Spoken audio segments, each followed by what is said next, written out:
तुम्हें सवाल पूछने आए हो। बिल्कुल पीछे नहीं हटेंगे, इधर जाओ, इधर जाओ, नहीं हटेंगे। इधर जाओ, आप बुलाए हैं, इधर जाओ, आप बुलाए हैं, इधर जाओ, नहीं हटेंगे। इधर जाओ।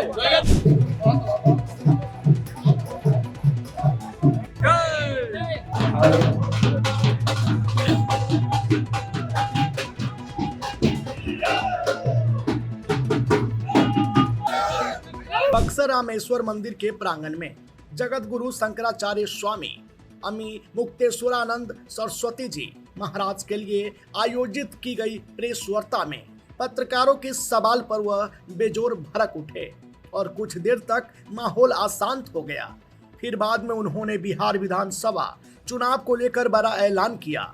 उन्होंने कहा कि इस बार बिहार की सभी विधानसभा सीटों पर निर्दलीय गौ भक्त प्रत्याशी मैदान में उतरेंगे। शंकराचार्य जी ने गौ मतदाता संकल्प यात्रा की शुरुआत करते हुए कहा कि अब समय आ गया है जब सनातनी हिंदू एकजुट होकर गौ माता को राष्ट्र माता घोषित कराने की दिशा में निर्णायक कदम उठाए। उन्होंने लोगों से अपील की है कि वे केवल उन्हीं उम्मीदवारों को वोट दें जो गौ रक्षा को लेकर स्पष्ट और दृढ़ संकल्पित हो। लेकिन कार्यक्रम के समाप्ति के बाद उनके द्वारा पत्रकारों के साथ हुए रवैयों को लेकर सोशल मीडिया से लेकर क्षेत्र में चर्चा का विषय बना हुआ है। खादी प्रोडक्ट खरीदना, स्वदेशी को बढ़ावा देना कितनी अच्छी बात है। अगर हमारे देश के प्रधानमंत्री देश के लोगों को स्वदेशी प्रोडक्ट खरीदने की प्रेरणा देते हैं, इसका मतलब है कि देश को आत्मनिर्भर बनाने के लिए वो प्रेरणा दे रहे हैं।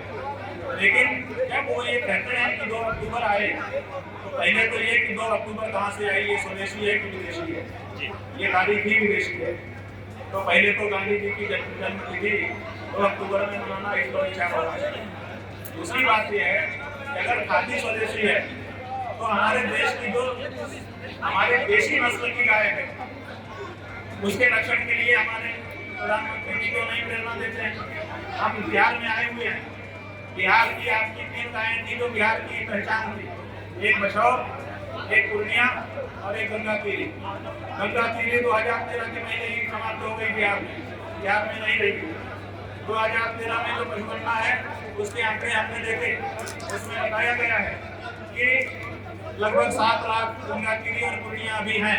और 2019 में जो गणना हुई उसमें बताया गया कि औसत समाप्त हो गई, अब केवल 1500 है। तो जो देश की हमारी पहचान थी बिहार की गाय वो नष्ट हो गई। उसको बचाने के लिए क्यों प्रेरणा नहीं थी? क्या केवल खादी ही स्वदेशी है? हमारी जो अपनी गाय है जो हमारी धरती में उत्पन्न हुई, जो हमारी धरती की पहचान है, ठीक है, उसको बचाने के लिए आपको क्या करना है? उसके बचाने में क्यों आपका उसमें भी टैक्स फ्री किया।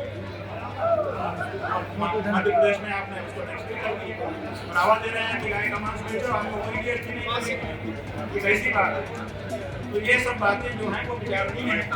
अगर स्वदेशी की प्रेरणा प्रधानमंत्री के द्वारा दी जाती है अच्छा है, उसकी प्रशंसा होनी चाहिए, लेकिन समग्रता में ये प्रेरणा होनी चाहिए। अच्छा महाराज, संत को चुनाव मैदान में उतरने की क्या अच्छा ये बताओ, धर्मशास्त्र में कहाँ लिखा है कि अगर देश में चुनाव हो तो स्वर्ग भागना चाहिए? एक बात तुम्हारे संविधान में कहाँ लिखा है कि राजनीति में बात कहने का अधिकार है? वो बताओ कहाँ लिखा है कि संत राजनीति नहीं कर सकते? अच्छा ये बताओ, क्या राजनीति केवल हत्यारों का, बलात्कारियों का, गुंडों का, बदमाशों का, नरबलियों का, पशु बलियों का, इन्हीं का काम है? संतों का, सज्जनों का काम राजनीति नहीं है? कहाँ ये अर्थ आपने कहाँ से निकाल लिया कि सज्जन और संत राजनीति नहीं कर सकते? बताइए। उद्देश्य क्या है महाराज? उद्देश्य गौ रक्षा है, उद्देश्य संस्कृति की रक्षा है, उद्देश्य एक जाति को दूसरी जाति के साथ मिलाने को की जो भावना खड़ी कर दी गई उसको खत्म करना है। उद्देश्य देश को एक करना है। आपने कहा कि पूरे बिहार में हर विधानसभा में हर विधानसभा, हर लोकसभा, जहाँ जो भाई जरूरत गौ रक्षा की पहली जरूरत है, हमने बताया, बार बार बता रहे हैं, लेकिन आप समझ नहीं रहे। गौ रक्षा हमारी पहली जरूरत है। हम सभी सनातन धर्मियों के घर में जब रोटी बनती है ना तो सबसे पहली रोटी गाय की बनती है। ऐसा करके हम रोज सिद्ध करते हैं कि हमारी प्रायोरिटी गाय है, सबसे पहले गाय। तो सबसे पहले हमारे बहुत सारे मुद्दे हैं लेकिन सबसे पहला मुद्दा गौरक्षा है, इसलिए हम उसको करना चाहते हैं, पहले उसको जीतना चाहते हैं, उसको जीतने के बाद दूसरा मुद्दा उठाएंगे, तीसरा मुद्दा उठाएंगे, हर मुद्दे को लड़ेंगे। भाजपा भी तो गौरक्षा की बात भाई भाजपा गौरक्षा की बात करती थी, लेकिन सत्ता में आने के बाद गौरक्षा नहीं कर पाई थी, इसलिए वो रिजेक्ट हो गई। अब हमको इसीलिए अपना बल नए तरीके से खड़ा करना पड़ रहा है। क्या था विधानसभा में आपने अपने भाई क्या करेंगे, हर जगह पर लोग हाथ उठा करके मतदान का संकल्प ले रहे हैं। जब वहाँ गाय का कोई प्रत्याशी ही नहीं होगा तो किसको वोट देंगे? इसलिए किसी न किसी को गाय का वोट लेने के लिए खड़ा होना पड़ेगा, तभी तो वो गाय का वोट देना चाहेगा। कितने लोगों ने गाय के लिए वोट दिया, मजबूरी है। इसमें आज एक वैश्विक उत्सव बना हुआ है, एक वैश्विक उत्सव बन रहा है। भारत सरकार छठ महापर्व को यूनेस्को अमूर्त संस्कृति विरासत को लेकर के इसको सूची में शामिल कर रही है। इसको क्या मानते हैं? ऐसा है ये जो हमारा सेक्टर बोलिए शांत होने के लिए। ये भगवान सूर्य की आराधना करते हैं। यहाँ पर सूर्य की उपासना हुई है, यहाँ पर देव सूर्य यहाँ पे ही है। आज भी भगवान सूर्य की पूजा होती है। हम अभी वहाँ दर्शन करके भी आए।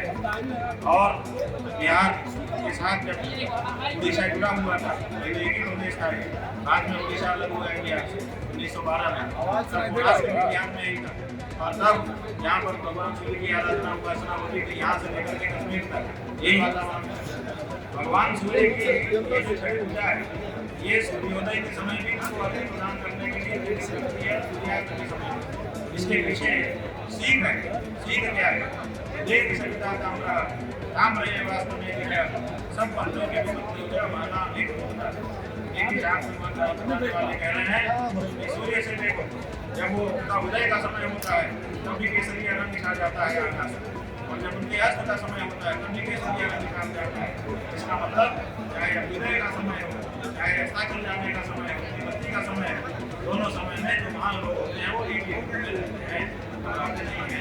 इसलिए भगवान सूर्य से धैर्य धारण करने की क्षमता आपको प्राप्त होती है, और इस के द्वारा वो शिक्षा आपको होती है। अब ये जो पर्व है, इस पर्व को भाई तब